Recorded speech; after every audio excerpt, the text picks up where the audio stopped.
I'm delighted to welcome you to our webinar entitled Unlocking Your Leadership Potential as a New Professional. And our presenter today is Casey Talbot. Casey is the Assistant Director for Student Leadership and Development at UChicago Center for Leadership and Involvement.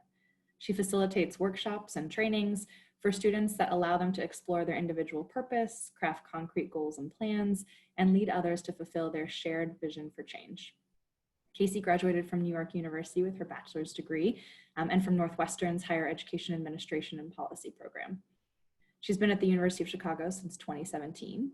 And now that is plenty from me. Without further ado, I'd like to introduce our presenter today, Casey Talbot.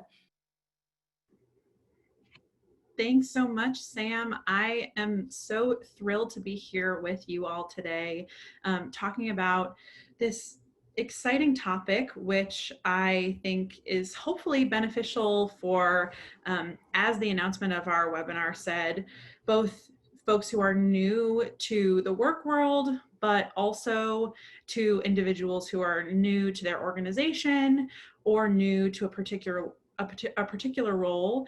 I think that understanding your own leadership potential and gaining that sense of self-knowledge and self-efficacy is vital for succeeding in a role, whether you are new to the field or just coming in to a new position.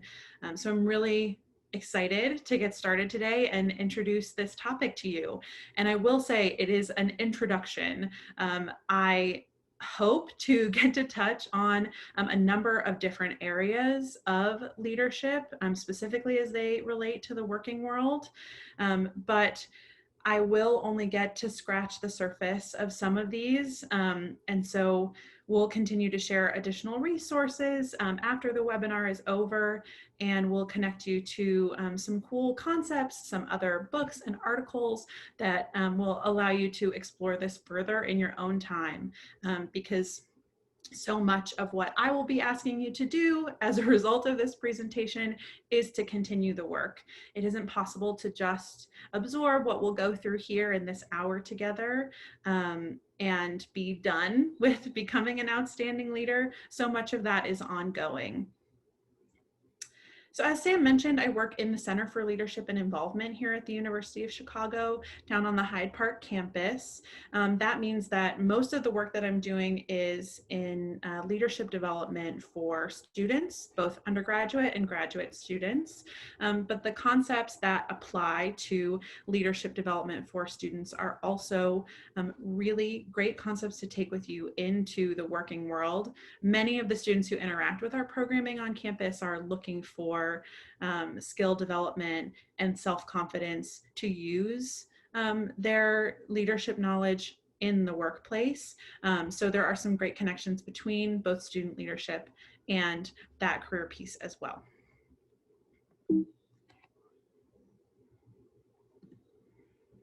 So to get us started, I just wanted to review the overview of our session today.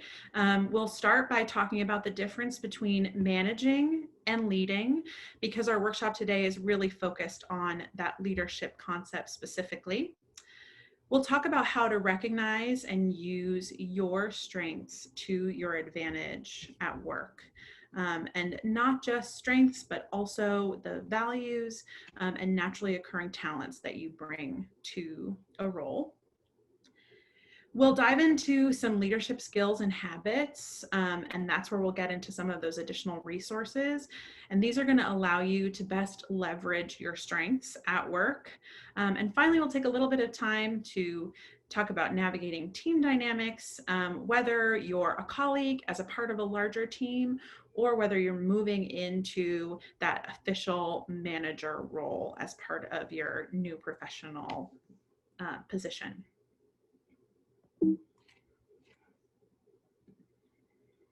So as Sam mentioned, we have a couple of polls built into the presentation today. And to start us off, I want to just get a read of who's here and your understanding of the difference between leading and managing. So I'd like you to vote on which of these you agree with the most. That leading refers to the work done by C-suite employees, while managing happens at all levels of an organization. Leading and managing are mutually exclusive. These are distinct skills that are used in their own unique situations.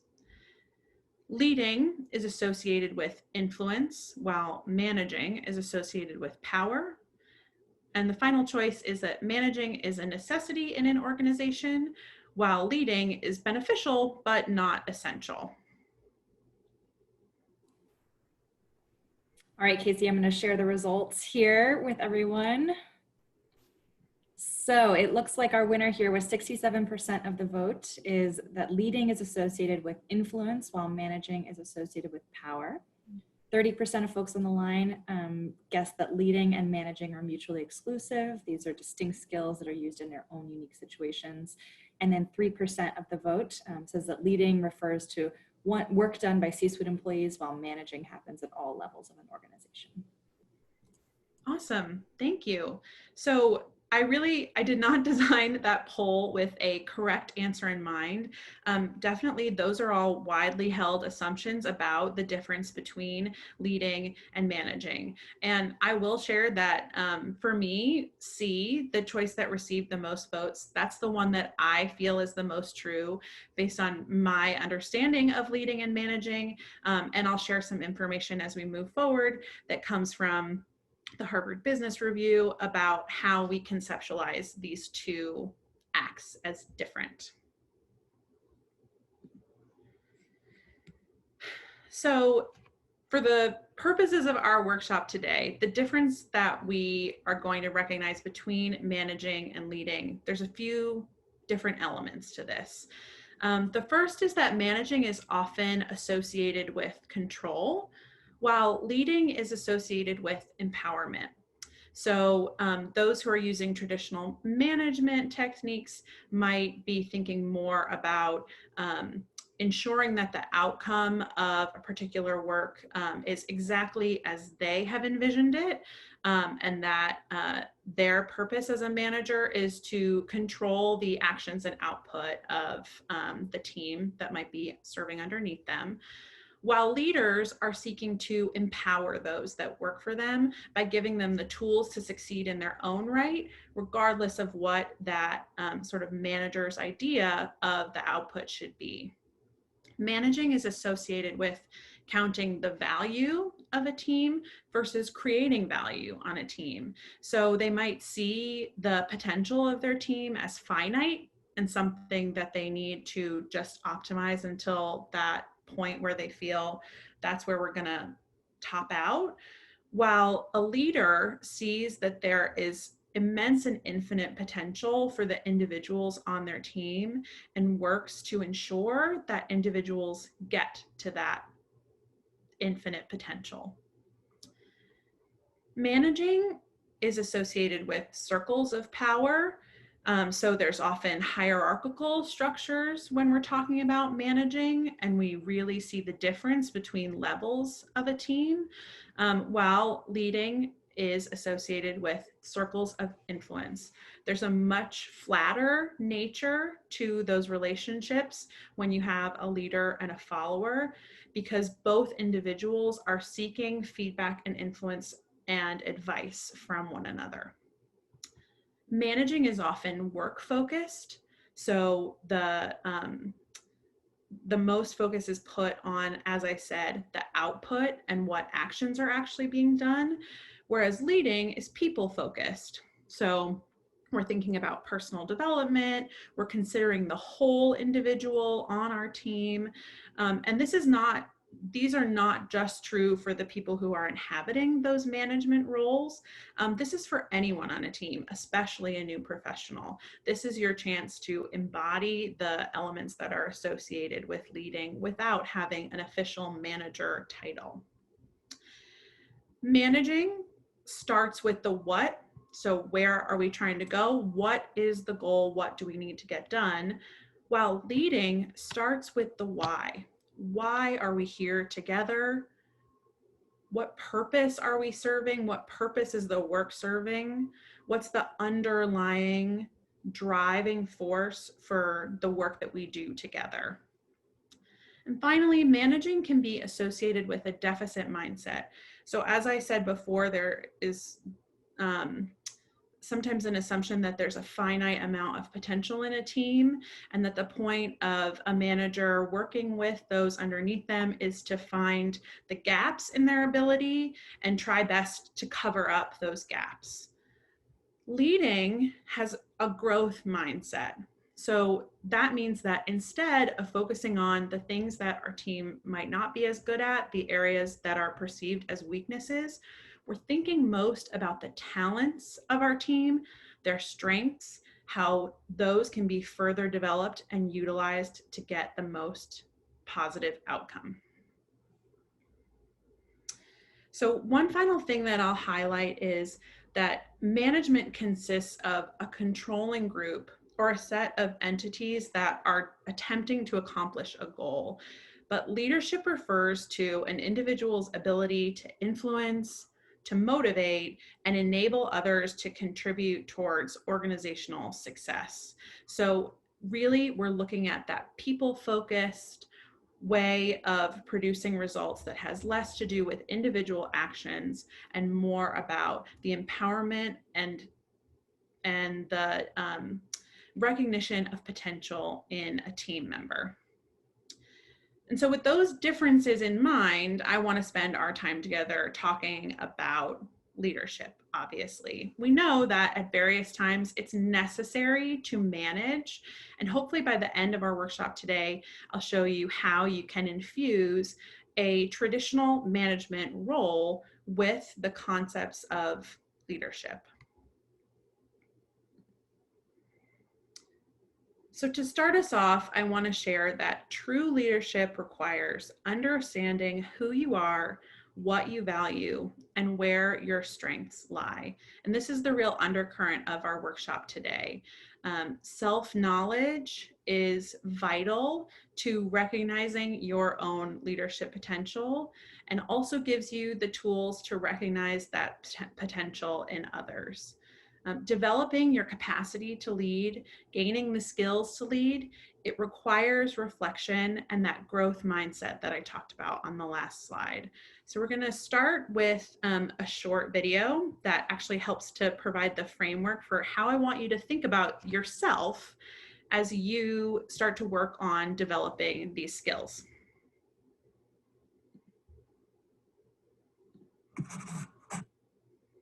Positive psychology is the scientific study of what makes life most worth living. It is a science, and science requires testing theories against evidence. It is not a sequel to The Secret, and should not be confused with untested self-help, fly-by-night motivational speakers, or New Age philosophy. Much of psychology has been concerned with answering the question, what is wrong with you? It has sought to make individuals less miserable, to treat pathology and mental illness. The goal of the positive psychology movement is to make normal life more fulfilling. It asks the question, what is right with you?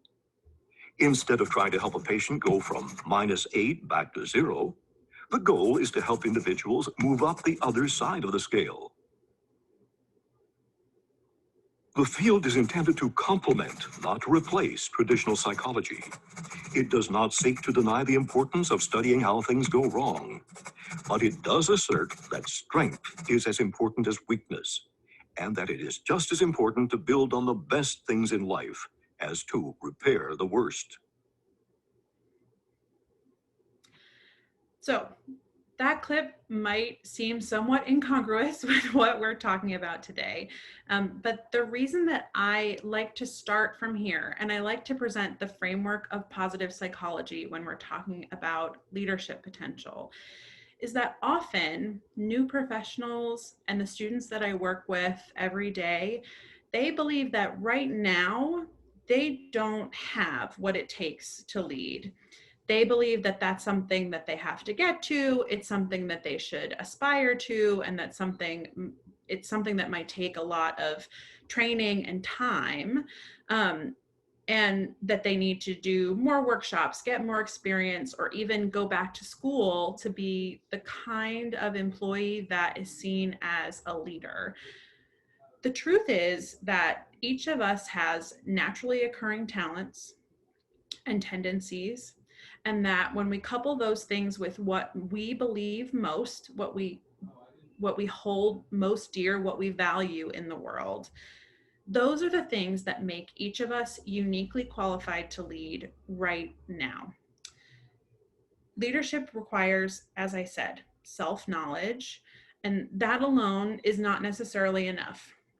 You have to recognize how your influence can help your team achieve its goals, and you have to work to put that into action. So it's not just, I know these things to be true about myself, but also I know the ways that I can put those traits into action, and I know how I can recalibrate in the future to continue to produce better and better results. That kind of leadership, that knowledge of strengths and utilization of your strengths, sets a powerful example for other people who you work with, whether they work for you, with you, whether they supervise you. That is leadership in the workplace.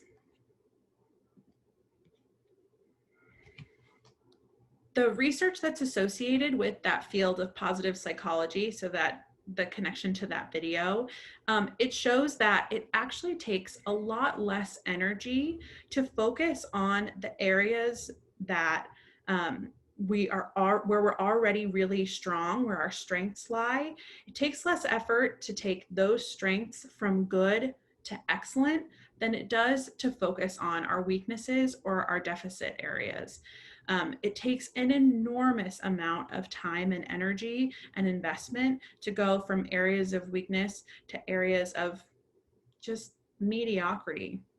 And so in leadership education with students and with you, we choose to focus on strengths and talents, the things that come most naturally to you as a starting place, because it's going to take a lot less for you to feel confident that those are the things that make you a truly excellent leader.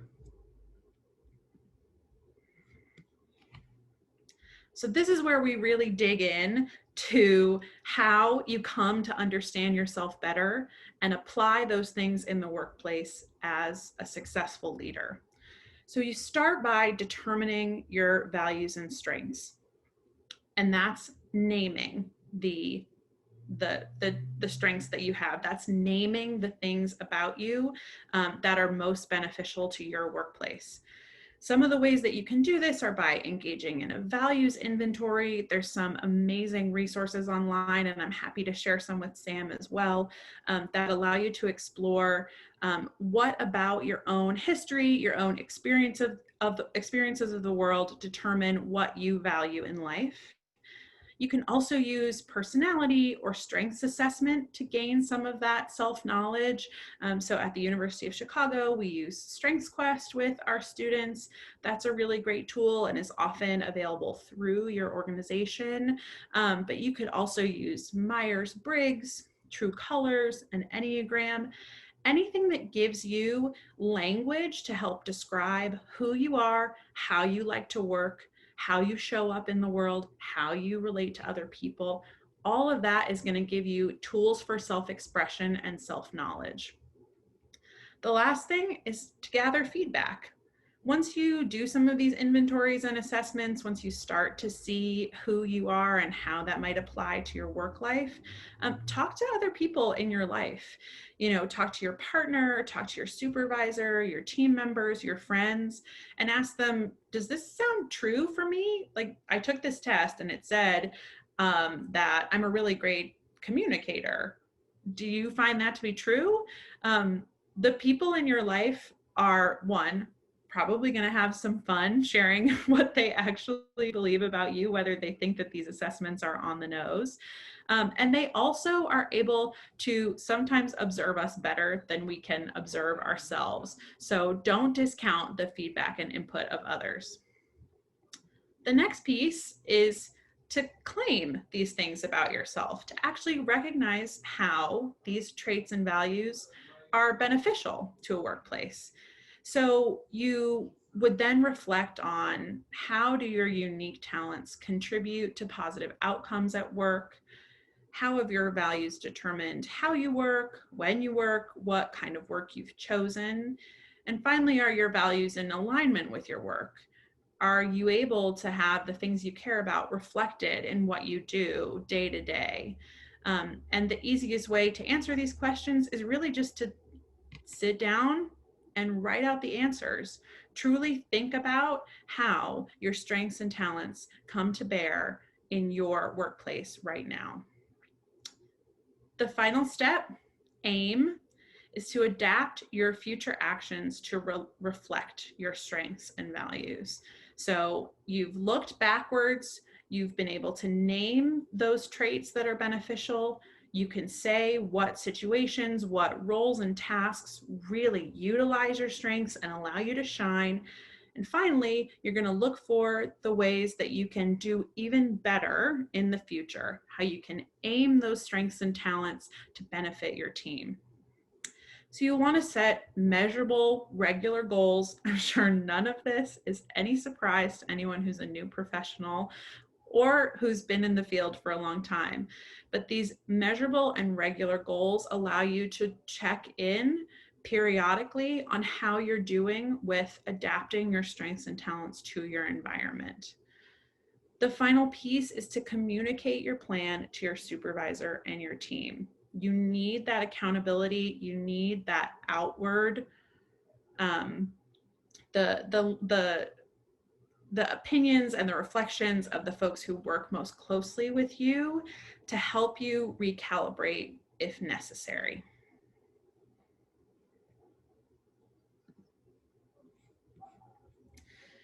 So once you've understood yourself, you can start articulating your vision and you can get others on board. So as we start to think about actual skill building, I have this next question for you. Which of these leadership resources are you most familiar with, if any? And I've shared the book Start With Why by Simon Sinek, the book Radical Candor, which also has a great podcast associated with it, by Kim Scott, Good to Great by James C. Collins, or if you're not familiar with any of these, you can just say none of them. All right, we'll give it just another second before to let everyone vote. All right, great. I will share the results. So it looks like the overwhelming majority, 67%, are not familiar with any of those. 22% are familiar with Start With Why. 7% Good to Great by James Collins, and then 4% Radical Candor by Kim Scott. And Casey, I can confirm Radical Candor is a great podcast for those of you on the line. That's good. I'm glad to hear I'm not just spewing my own personal opinions, that they're somewhat widely held, at least between me and Sam. So the reason that I've asked you to share your familiarity with those three resources in particular is because we're gonna dive into some of the concepts from those three moving forward here. And as I mentioned at the beginning, we can barely begin to scratch the surface with some of these resources, but I think it's important to introduce these concepts and frameworks, because if you hear something that really resonates with you and the way that you like to work, hopefully that, is your invitation to either check out one of these books, or all of these authors have tons of resources online. Like we said, there's podcasts associated with some of them as well.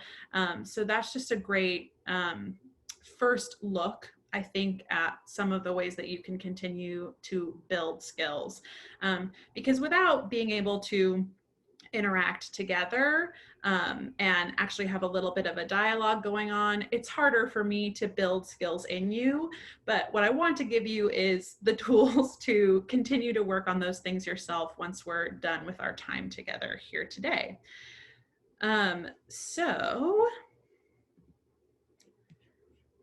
I'll start with some of the concepts from Start With Why, and of the three that I introduced, this seemed to be the one that was most widely known. Perhaps that's because it's a little bit older. It's been around for a while, and it's been infused into a lot of organizations and also into a lot of leadership development work. So in this book, the author presents the idea that great leaders, specifically those that head up really innovative companies inspire others on their team by putting the why, the purpose of what they do, before the how or the what.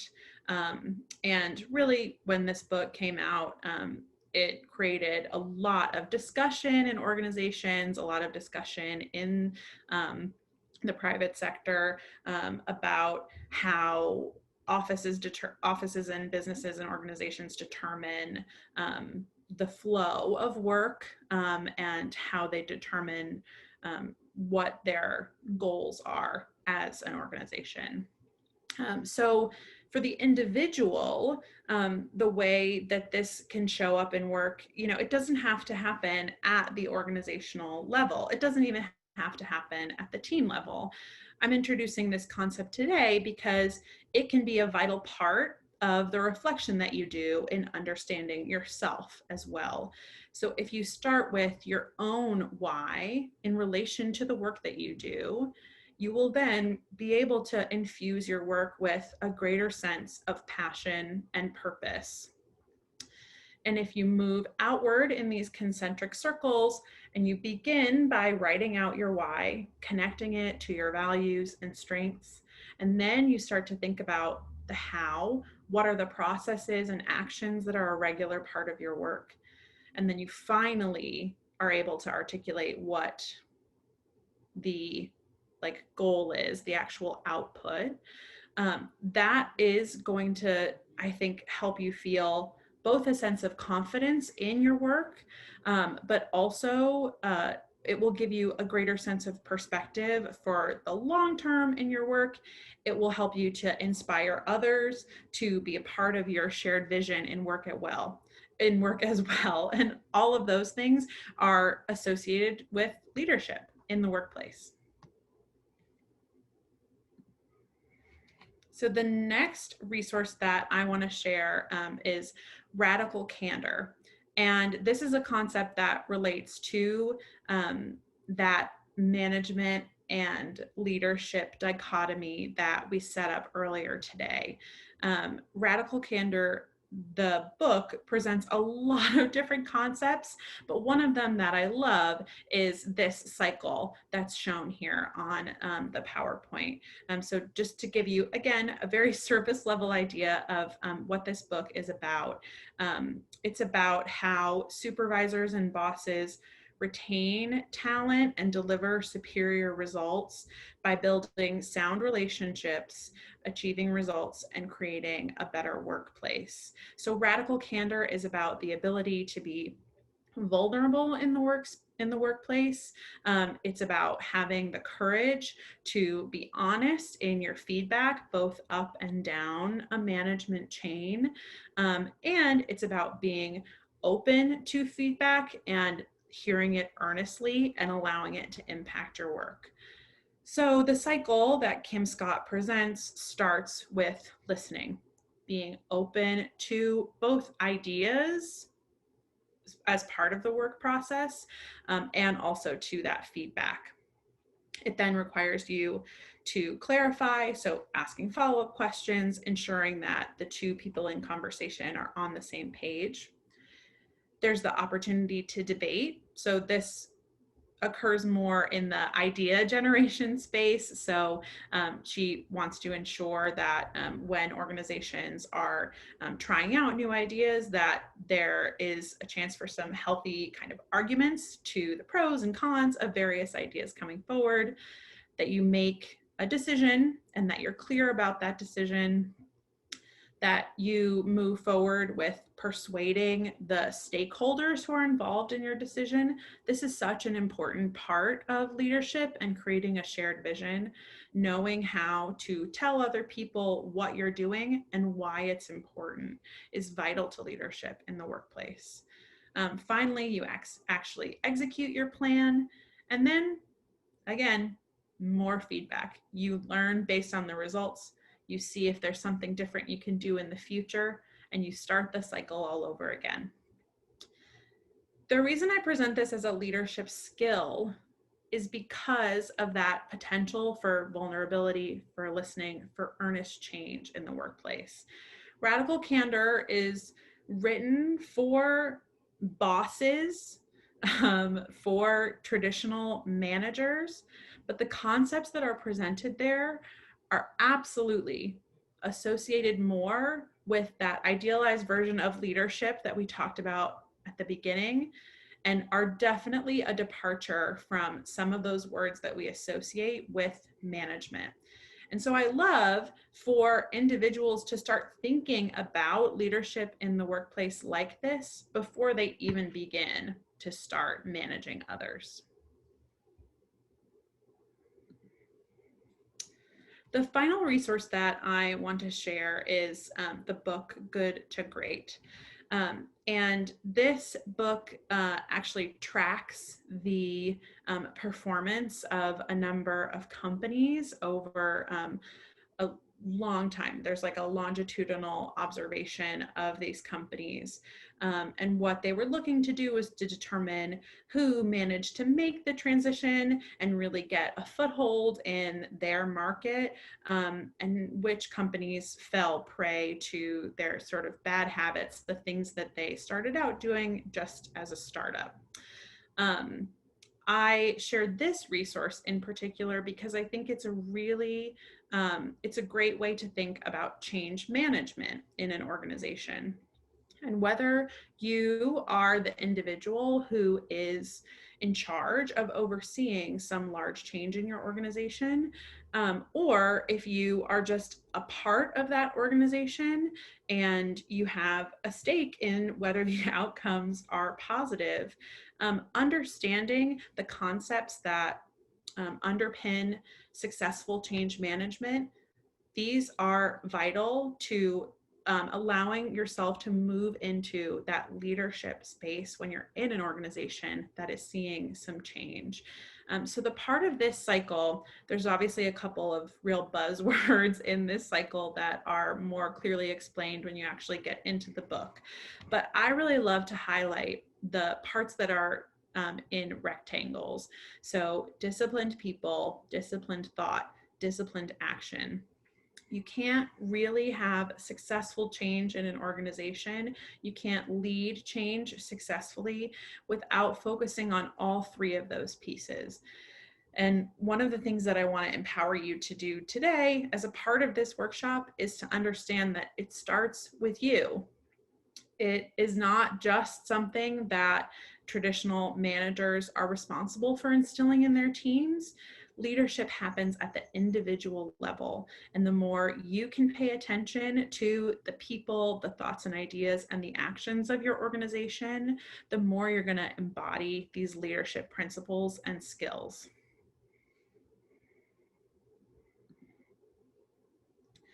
So what now? What next?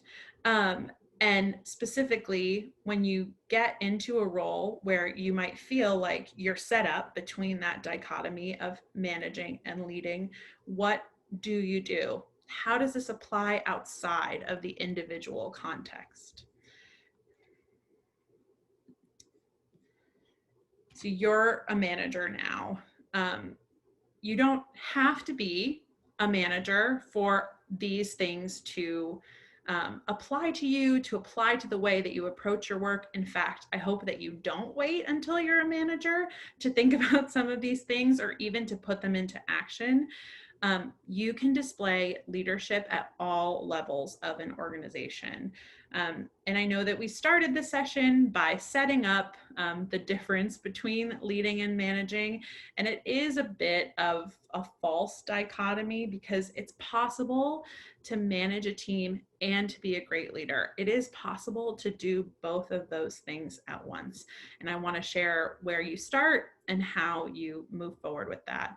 So it's vital to think about who's on your team. All of the reflecting and self-work that you've done that's allowed you to understand your strengths, your talents, your values, all of that ought to be done collectively too. You need to take the same care in learning about others on your team as you do in better knowing yourself. The same exercises are great to do as a team, and will allow you to understand who's there and what their why, what their purpose and passion is.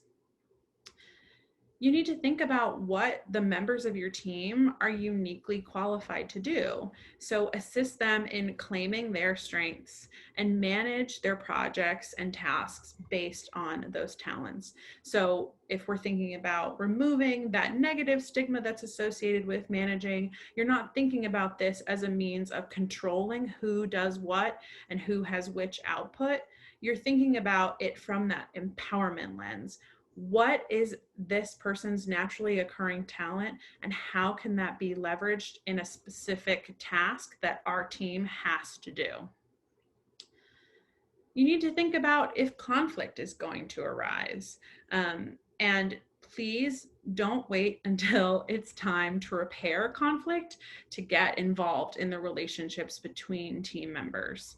The very best way to get ahead of conflict is for your team to consistently work on understanding each other better, because we are not just like purely defined individuals who never change. Things happen all the time that allow us to bring new strengths to bear in the workplace, that might influence how much we're able to focus on work and where our priorities lie. And it's up to you to understand where the line is at your organization between the personal and professional context. So think critically before you start having conversations about, individuals and what they care about and what's appropriate for your individual organization. But the better you can understand the members of your team, the more you're going to be able to recognize their motivations before those conflicts arise. That's really helpful in ensuring that everyone who is coming to a potential conflict feels heard. So this final question, who's that? There's absolutely going to be change in your team. People are going to join or leave, and we need to give those new individuals the same time and opportunity to make themselves understood. So transition new people into a team with intention, model the way, make sure that they are just as understood as the folks who have been there for many years. The final thing I want to leave you with is this cycle. And we've talked about a number of these steps today. You'll see some of these words are reflected in the cycle that I shared from Radical Candor. A lot of this refers to the work that you're going to do on yourself to better understand what you are bringing to the workplace. So it starts with reflection. Some of that can be specific and pre-designed activities that allow you to reflect on who you are and what you care about. And some of that can just be individual sort of free writing, journaling, or even just thinking and goal setting. I recommend that as a part of your leadership practice in the workplace, you carve out the time to do this reflection. So put a little appointment in your Outlook on the first Monday of every month, or once a quarter in the afternoon on a Wednesday. Whatever makes the most sense for you and your own personal development. Intentionally find the time to reflect on who you are, what you care about, and what that means for your work. Report. So share some of the things that you learn from your reflection with others, specifically with other people that you work with. By all means, share your reflection with your loved ones and your friends as well. But when we're thinking about instilling a sense of leadership into your work life, you need to be sharing out the things that you've learned about yourself and how that's impacted your goals. Next is receive feedback. So after you give that report, be prepared to hear about potential adjustments you could make or observations that others have made about how your strengths are showing up in the workplace right now. Use that feedback to tweak your goals, So that's that recalibrate phrase or phase. So hear earnestly what the people who work with you are saying and infuse that into the work you're going to do in the future. Recommit. So tell yourself, this is what I'm taking on. I have noticed these strengths and talents in myself. I have applied them to the actual actions and tasks that are associated with my work, and I'm committed to doing better moving forward. And then repeat. The cycle continues. After you recommit, you can move back into the reflection phase, either quarterly or monthly, like I said, whatever makes the most sense for you. So hopefully these steps allow you to find the opportunities to develop that sense of self-knowledge, to feel confident in your own ability to be a leader. The fact that that does not take workshops or school, that it's something that is innate in each of us based on the passion and the values that we have, and that you can actually see the concrete ways that you use those strengths and talents in the workplace manifest in the work that you do. So before we move to Q&A, I just have one final quick poll that hopefully will help me get a better sense of what you now feel committed to do. So if you could vote on which of these you're most likely to try as a result of participating in our workshop. The first is taking a personality or values assessment to better understand yourself. The next is to complete a reflection exercise.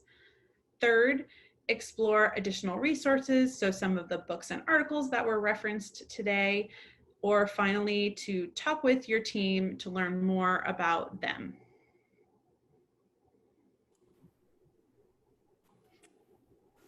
All right, the results are in. 34% of folks on the line have mentioned that they'd like to explore additional resources, books or articles. 31% would like to complete a reflection exercise. 21% mentioned taking a personality or values assessment. And then 14% would like to talk to their team to learn more about them. Great. Well, hopefully I've given you a couple of different avenues to explore for all four of those. And I know I already shared with Sam a specific reflection exercise that you can use. So that's going to go out along with the recording of the workshop today and the slides. And I will share my email here at the end as well, because I am more than happy to share any additional resources that I have to reflect on specific questions that you might have. Or, you know, if it's 3 months from now and you're ready to do your check-in and you're like, I need a worksheet. Somebody just give me a worksheet to fill out. I am more than happy to provide that for you. Thanks so much for your time today. I'm excited to see what questions we have. Great. Thank you so much, Casey. I feel like we've learned so much during this presentation. And of course, if anyone on the line has any questions, this is the time to personalize this session to your thoughts and your needs. So please use the Q&A function on the Zoom dashboard to submit any questions to us. And I've got a few here that I'll kick us off with. All right, Casey, you mentioned sending a reflections activity, but we actually do have a question from someone who wanted to know what are some examples of reflection activities or questions that I should be asking myself in the reflection as I work on being more intentional about that. Sure. So I'll share a little bit about the one that you're going to receive after our workshop, and then I can expand a bit on some other potential options there. So the one that you'll receive after the workshop is called I Work Best When ... And it's a traditional work styles inventory. So if you Google work styles inventories, there's a number of other options that you can try if the one that I send doesn't really speak to you. But it asks you a series of short answer questions and also some multiple choice questions that try to get you to think about the environments that you like to work in. And some of that's really specific. It's like, what time do you work best? Are you more productive in the morning or in the afternoon or evening? Do you like to work with music on? And some of them are a little bit more broad and will require you to think a little more deeply. I feel most empowered at work when, or I prefer to receive feedback in the following, mode. And the purpose of doing that reflection is both to, recognize exactly what kind of work style you prefer and what that might say about what you value or what strengths you bring to a team. And then to use what you learn to share with either your supervisor or other members of your team so that they know, oh, it's 9 a.m. Casey is in her workflow right now. And I have this kind of weird random question that's going to take more conversation. I'm going to wait till the afternoon when, she isn't in the middle of getting tasks done, right? It just allows us to have more synergistic relationships with our team. And it also allows you to articulate your needs in a way that doesn't feel like selfish. It feels more like, no, I'm setting an intention, I'm setting boundaries, I'm telling you what works best for me in the workplace. So that one is very specific to like working environments. Some of the other reflections will just pose very kind of pointed questions that that help your train of thought from getting to, I see this trait in myself, to I recognize how this is a benefit for a team that I'm on. And it will sort of take you through logical steps that help you to get there and feel that sense of confidence in your own abilities and talents. Great. And I can actually say, Casey, my manager gave me that I work best when worksheet when I started in my current job. And we both filled it out and got to read each other's answers. And it has been super helpful in understanding each other, especially when you're new to a position and trying to figure out how to best engage with your manager. So that's great advice. That's so great to hear. I think often people don't associate those kinds of tasks with leadership.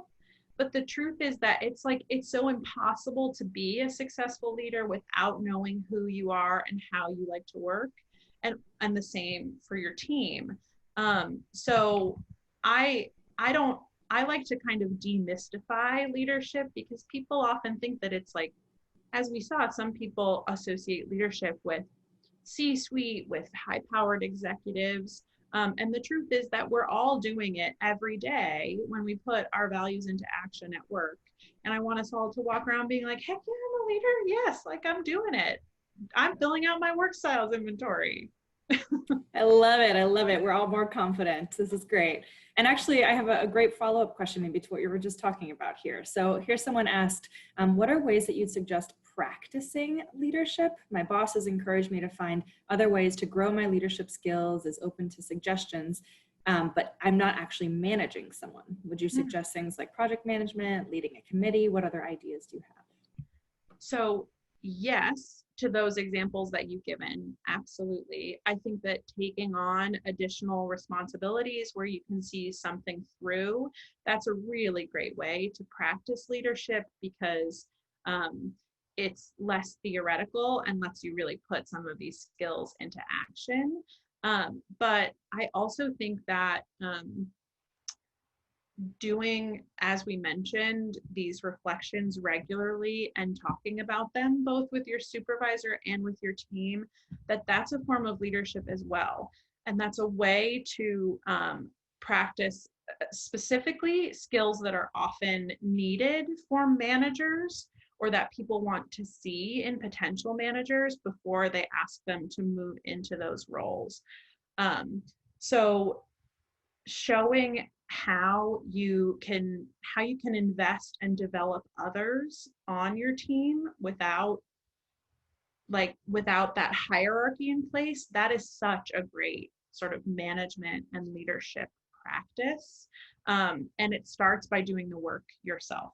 You can't you can't really ask anyone else on your team to start thinking about like, and how do you best show up at work, without, you have to start with you, and then you can invite others into that conversation as well. That's such great practice. And it's also going to hopefully strengthen your team in the process, which is a happy byproduct. It's a great idea. Here's a question. Do you think that leadership style can differ across cultures, or do you think that the difference in cultures can influence our leadership style? Absolutely. And I didn't necessarily start with this point, which I usually do when I'm working with students. At the University of Chicago in leadership education, we do not operate with any kind of universal definition for the word leadership or the concept of leadership. And the reason that we do that is because, as you mentioned, there are enormous cultural differences based on values, based on sometimes identity politics, based on history and context. And all of that influences what kinds of leadership styles are valued by a culture, and what traits are most prized in individuals. And what we try to do in our work is to help people understand that it is possible to succeed as a leader without changing yourself. We don't want people to hear this context values this kind of leadership. Therefore, if you want to lead, you need to be that. I think that's harmful to individuals and to what you kind of naturally bring, just based on who you are. But it's kind of impossible to ignore the fact that those contexts exist, and that history is interwoven into maybe how you show up at work. But so much can change when you feel a sense of confidence in yourself and your own leadership style. And that's not to say that you can't change or develop new skills or become better at certain things. It's just to say that you shouldn't feel like you have to change to meet the expectations of a particular cultural context. That's a great reminder for all of us. All right, here is a scenario that I think will probably resonate with a lot of folks on the line. I currently work in a leadership position where I don't manage others, but I have to influence broadly and upwards with senior leadership. My challenge is confidence when managing up, perhaps dealing with imposter syndrome since I've not been in this position before. What advice or resources do you recommend to help with this? Wow.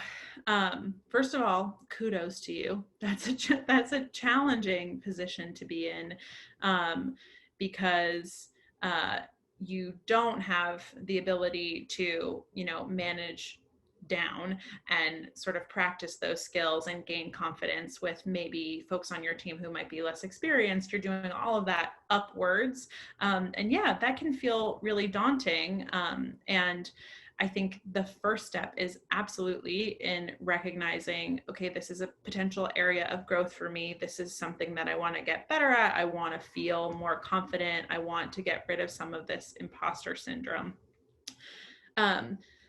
So I think I would go back to that concept of needing to sort of persuade and get individuals on your team, and that so much of that can be achieved by understanding the motivations of the people who you're working with.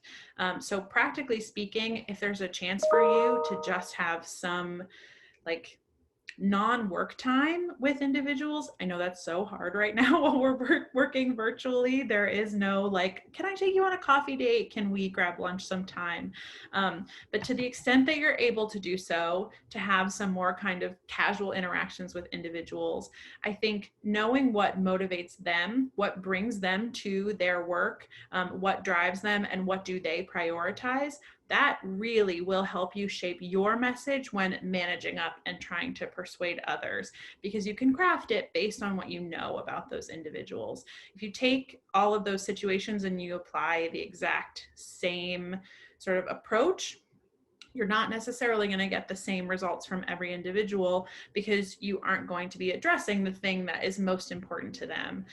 So that, that knowledge of others absolutely extends when you're managing up. And hopefully there's a chance for you to connect with those individuals, or at the very least, like, do some online exploration to try to, get at something that they care about deeply, because inevitably there's some way that that ties into the work that they do. We could do Zoom coffees at this era of work from home. I know I've done plenty of them. It's not weird. It's maybe a little more awkward, but it definitely works. All right, I think we'll have time for one more question here before we have just a few closing remarks. Casey, you mentioned positive psychology. Are there any good positive psychology books that you could recommend? So I haven't studied positive psychology outside of the context of the work of Dr. Donald Clifton, whose research is what kind of created the Strengths Quest program. So my kind of initial recommendation would be, if you're interested in positive psychology, it's the framework that's used for Strengths Quest. Strengths Quest is what it's called when we're working in an educational environment. They also have Strengths Finder. If you're familiar with Strengths Finder, that's the program that they use more in work environments, in the private and public sector. So I would start with any of their books, whether or not you've taken a strengths assessment. There's a lot of really great sort of the underlying research that informed their work is deeply connected to the field of positive psychology. But I might have to seek some other recommendations and send them along to you as well, because I know folks on my team have, they've gone a little deeper on that topic. But yeah, start with strengths. It's a really, gosh, it sounds like I'm a salesperson for them, but we use it at the university because of how individualized the results are, and because of how much psychological research has gone into the assessment. So I recommend it if you've never taken the assessment. Well, that is so helpful, Casey. Thank you for all of your insights and sharing your expertise with us today. We really appreciate it.